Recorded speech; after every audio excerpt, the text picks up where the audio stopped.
Alright, section 12.1, one-way analysis of variance. So in this section what we're going to look at is what happens if we want to compare more than three means or more than two means. So in the past we've used the t-test and other tests to be able to compare two means to look for similarities and so forth. In this case, what happens if we want to compare more than two sets, so three or more means? And so to do that we use what's called the f-test. Um, Inside the f-test, what we're going to be looking at is a technique called the analysis of variance, and it's also known as ANOVA. And so statistically you might hear of ANOVA frequency, and essentially that stands for analysis. So AN is your analysis of variance. Alright, so we're going to look at the f-test will allow us to look at three groups, and it can show whether or not there's a difference that exists amongst the means.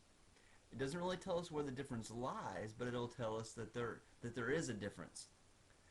So if, like for example, if we take a look at our data set right here, and this is the example we're going to look at in this video, you'll see that we have small cars, sedans, and luxury cars.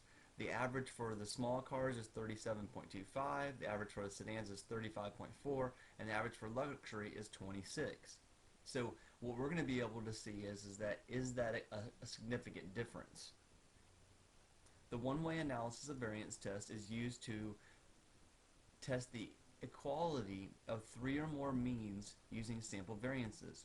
So we're not going to get that far in. We're going to use either a graphing calculator or easycalculation.com to calculate our f value. And so we really won't get too far into actually looking at the variances, just like we did in the past. We didn't actually calculate variance, but just keep in mind, variance is that distance that the data values, the average distance that the data values are from the mean.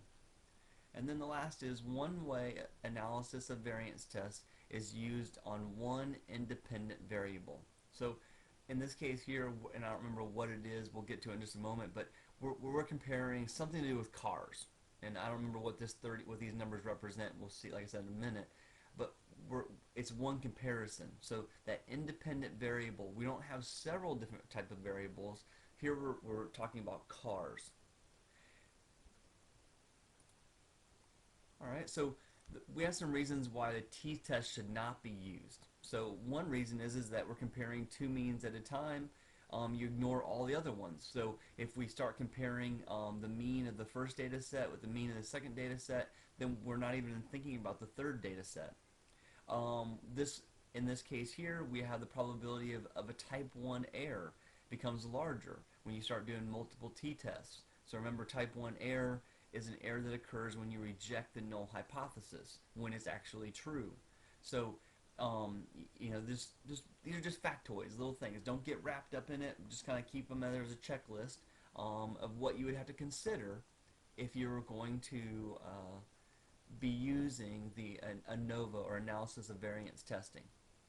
And the more sample means, the more t-tests that are needed. And the more t-tests that are needed, the more possibility of a type 1 error. So just remember t-test from chapter 8. Alright, so what are some things about the f-test? So first thing is the f-test, two different estimates of the population variance are made. The first estimate is called the between group variance, and it involves finding the variance of the means. So it involves finding the variance of the means. The second estimate is the within group variance, and is made by computing the variance using all the data and is not affected by the differences in the means. So in this case here, we're using all the data.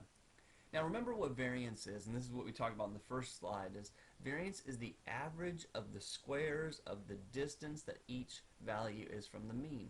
Now when we did variance and standard deviation, just remember that we went right to the calculator. We went right to easycalculation.com. And so, I've kind of left that piece out, but what I've told you is variance helps us understand or relate the amount of spread because we're finding the average distance that the numbers are from the mean. Just kind of keep that in mind. Once again though, these two pieces right here are just little factoids.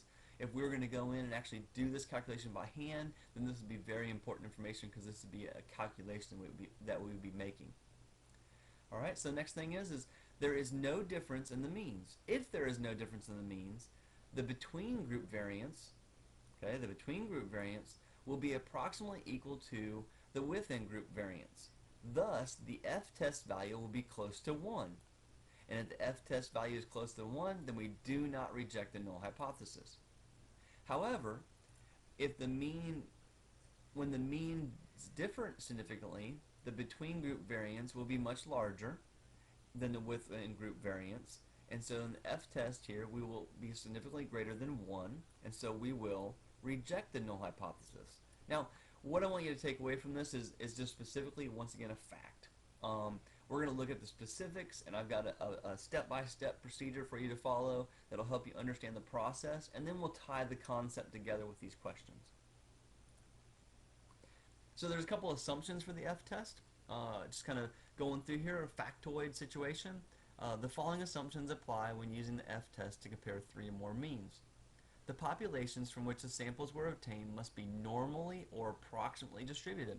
So if we took our data sets for our different samples and we put them into a distribution, they should come out to be normal. We've talked about that in the past, chapter 6, normal distributions, and why that's important. The samples must be independent of each other. There can't be overlap. This sample must be independent of this sample, must be independent of this sample. So we can't have crossover. So we're comparing small cars with sedans with luxury cars. There are 3 specific categories which all fall underneath these cars. The variance of the population must be equal. Okay, so that's a fact. We're not going to get into that. We're not going to look at it real deep. Any of these things we're not going to look at real deep. It's just that we're going to say, hey, if we were going to conduct a study and we were going to actually look at data and apply the f-test in the analysis of variance, we would need to consider whether or not our data sets met these requirements if we're going to use these tests. The samples must be a simple random sample, one from each of the populations. Okay, factoid. Alright, so we'll go real quickly and just talk about these steps to the one-way analysis of variance, and then we'll stop and I'll create a second video where we'll actually do an example. So step 1, state the hypothesis. Our null hypothesis will be that our means are equal to each other, and that is not our claim. So when you're answering these questions, that is what we're not claiming. So even though it's our null, it's our not claim. Our alternative hypothesis is at least one mean is different from the others, and that will be our claim. So basically the point is that we're looking at this and saying, okay, we think one of our means is different, so therefore there's something going on here. Find the critical values. Okay, so K, let me hit pause real quick and show you, I'll grab something. So in this case right here, K, and in the example I have in a minute, I go through this actual chart. So in K, it's a number of groups or columns. So we have 1, 2, 3 groups. N is the population size. So this would be considered our population. So in this case right here, I believe that there are 1, 2, 3, 4, 5, 6, 7, 8, 9, 10, 11, 12. So there's 12 data values in this particular set. So our N would be 12. Our degrees of freedom for the numerator is K minus 1. Our degrees of freedom for the denominator is N minus K.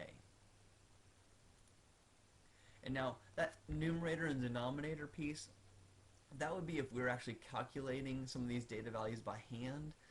So don't stress out about where the numerator and denominator come from. It's more so that we're going to need to know that for when we look at table H. So we'll then find our critical value using table H, and I'll show that in the video. Then we'll compute a test value, and that's our F value. And this is where we'll use our easycalculation.com or our TI-83 or 84, and then I'll create videos to help guide those. Step number 4 is when we make the decision. So if our test value is greater than our critical, we'll reject. And if our test value is less than our critical value, then we will not reject the null hypothesis, and then we'll make our summary. And that will be our process for one-way analysis of variance.